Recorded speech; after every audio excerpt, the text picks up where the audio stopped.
ในค่ะเอาคาไรหันหลายๆว่าในก็ปืนอ่อนกันต่างลุง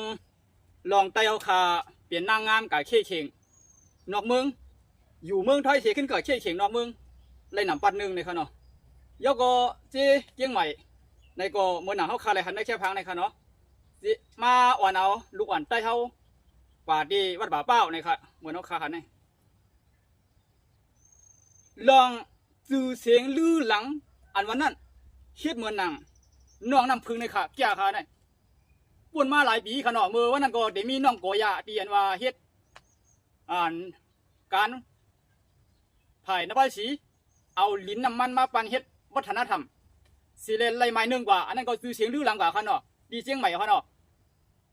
แค่คิกในก็ซ้ำมาเลยหันยิงน้องน้ำพึ่งลูกเมียได้สิได้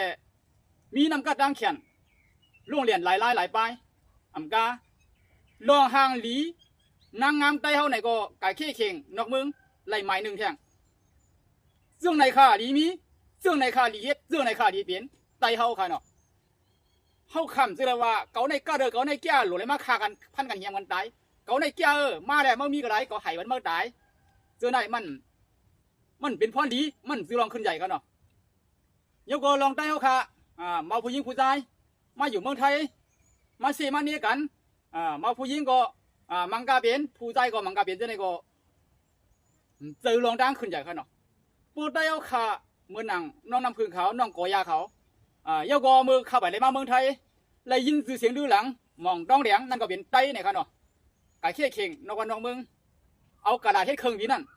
เลยไม้หนึ่งกว่าเนี่ยครับเนาะและไต้เฮาค่ะในอันกัดอันแก่อันจือเสียงลือหลังอันห่างหลีอันมีนำกระดาษแขนเนี่ยมีมจ้ะค่ะมีเขาย้อนเปิดช่างแล้วเฮาซ้ำอ่ำจ้างขึ้นใหญ่เปิ้นๆนะเนี่ยกูลองให้เฮาถึงปึงอิงเปิ้นกูลองเฮาหนังกันปึงอิงกันก็ไปไล่กูลองเฮาหนังกันไปบ่ปัญญากันนิดเด้เสื้อไหนค่ะลองอยู่ยอมไตเฮากำพังว่าไตเนี่ยมีนำกระดาษแขนในบ่มาวนตัวดีๆก็เด้อแขนไตเฮาค่ะก้นกัดก้นแขนก้นแก้วมังโกเนี่ยมันหัดออกมาลัดสังหัดออกมาให้การสังโปออกมาเฮ็ดโปออกมาลัดมังโกกลัวชักปอดขนาดโปมาลัดลงการมึงพวกมาลัดลงการป้ายปิญญามาลัดลงยิงงามนางงามพวกลง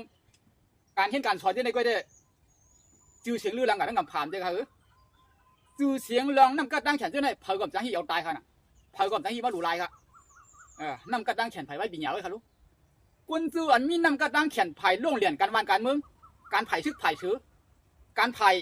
ปาดีการเมืองเจ้าไหนหมังเสื้อหมังรองพวกอาเป๋เป๋เปิ้นพวกอาแก่เลยสิเปิ้นกลมพันดีโยเข้าหนังกันก็สัมพันธ์ดีค่ะอารมณ์มันในแก่หนังดีมาเปียกเอาได้เดี๋ยว